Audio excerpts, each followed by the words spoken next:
Today I'm going to talk to you about a turn-based game named Treasure Maniac. It has been made with JavaFX and I'm just gonna start with playing right away. First you can create your hero. You can use a default name or you can use a name that you choose yourself.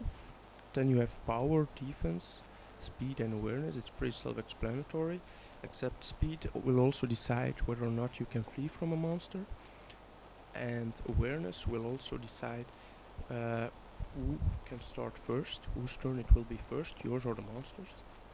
You have to use all your points or you can start a new game. You have three classes: mage, which you are now, a ranger, and a warrior.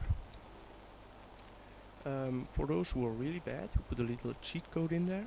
It's God, and then you will have max stats of everything, and that is a hero we have used for our last playthrough, and we will continue with him. You get a start screen when you play the game, and it explains all the controls. You can also use a mouse for control. In your inventory you can drop your items if you want to, but it's not really necessary here. What's very important to read is what's at the bottom. Defend before the monster attacks or it's game over, no matter how strong you are.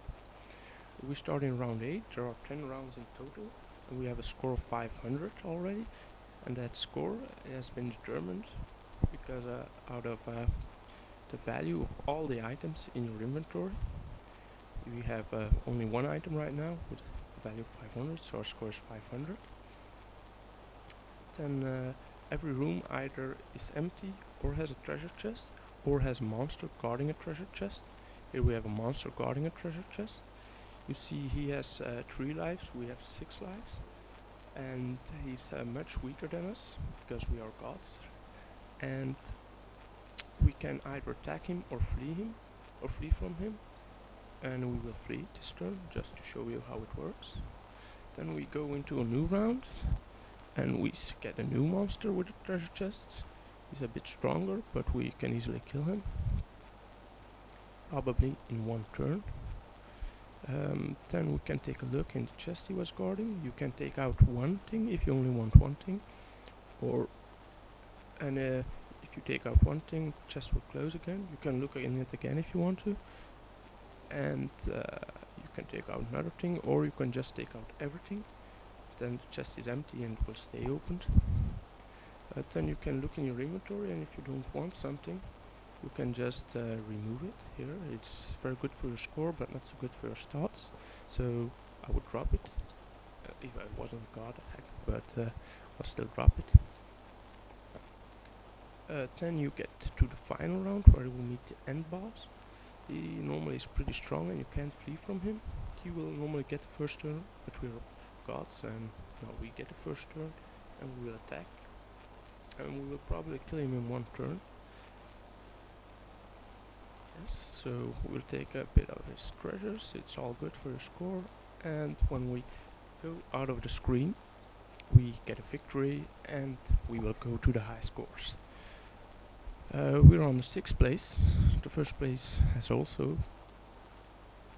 used a cheat code, and we can replay the game now with a new hero, and we will use just a normal hero. We will call him hero. We will give him some stats, it doesn't really matter, a bit of power, defense, speed so he won't run too slowly, and maybe a little more defense. We will use the mage since it's my favorite. Now you get the start screen again, but I hope you still remember the rules. In round 1 we get just a treasure chest, no monster. I would only take what's good for stats in the first rounds, not look at the score. Then you get a new monster. You can defend against him because he's pretty weak, but he will always, every turn you get a random number of 6 counted to your stats, so it's never completely sure if you'd win or not.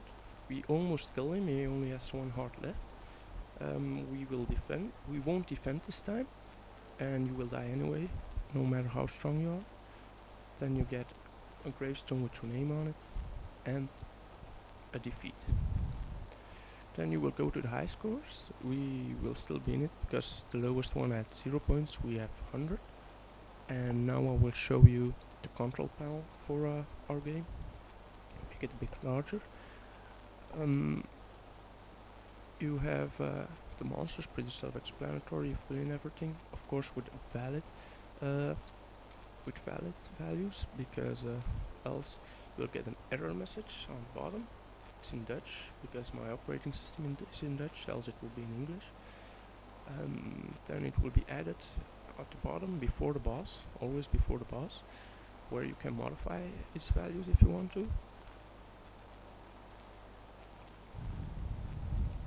Yes, and then you also have the same panel for for the treasures, but it's pretty much the same, except it also has a description, which is nothing special.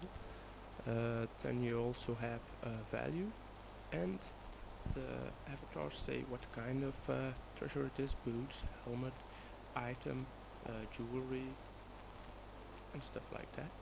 Then in relations, you can give treasures to monsters. That means he will guard it inside of a room. You can give him one treasure, or you give him multiple, or if you gave him too much, you can remove them from him again.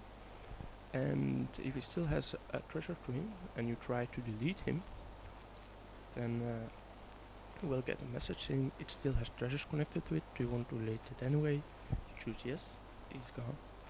And that was pretty much it. You also have a message saying it has been deleted.